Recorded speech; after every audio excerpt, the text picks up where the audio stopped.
the Black Fingernail Institute for beer drinking and machining on the cheap. Yes, that's right. We have Frank in Bridgeport coming up next on a -4 degrees, lovely upstate New York. Good day to be working inside. Let's look it over.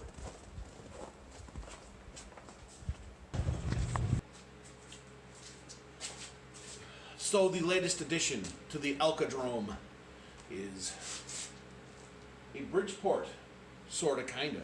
Trumax, Bridgeport, eBay, the whole mess. $800. You can make that up in a weekend once you get a little bit good at machining things and making things work. All this stuff is junk, all this stuff is rescued, and all this stuff is in my garage for next to nothing.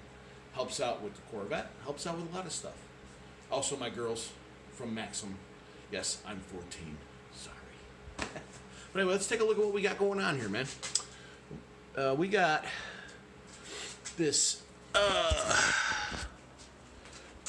Trumax base right here. This is a junker out of actually a machine garbage yard. Also, a lot of people don't know, or you're going to find out just today. Any one of these kind of knee mill type things, these are all kind of clones of the Bridgeport. Clones so close that you can actually mix and match parts. This Bridgeport head was something I knew a buddy of mine had laying around.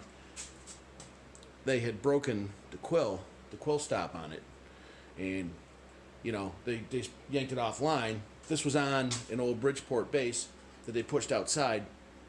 At some point, they had put plastic over the top of this, but these are mostly aluminum inside, the steel inside too. It looks a lot nastier in there, but it didn't have a motor on it either.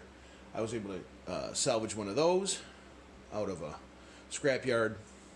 You know, like just a regular electrical scrapyard. You can call around. There's you know, you guys work on cars and stuff. There's electrical machine part garbage yards out there too. They're breakers, just exactly like for cars.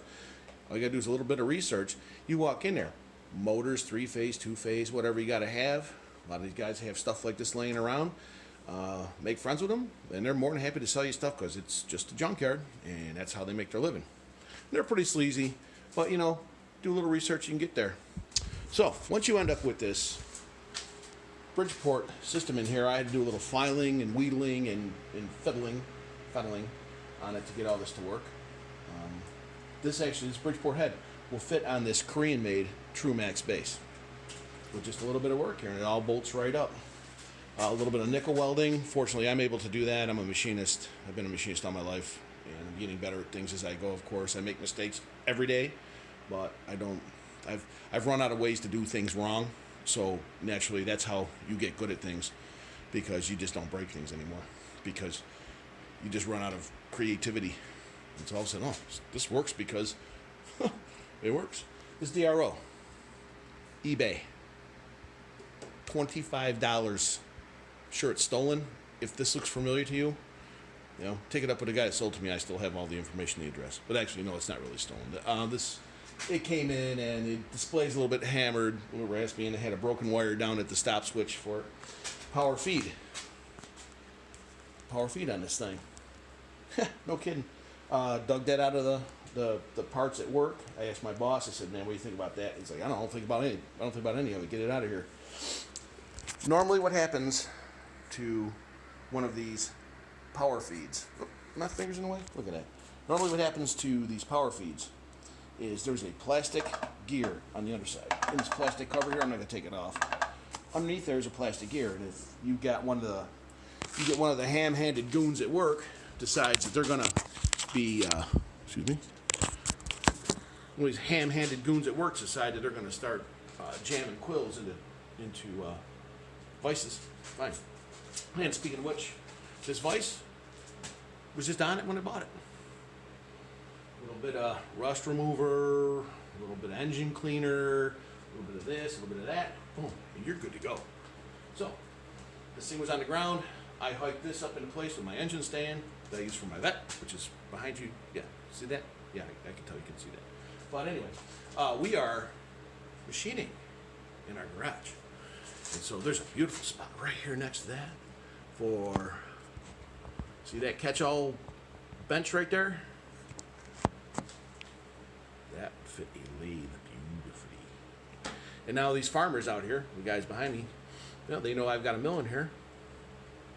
You know, whether you know they need a little part or a piece, and it's something I can do. Let's make it for them. A couple $100 on a weekend, a couple hours, you're good to go. Finance that big gas guzzling pig.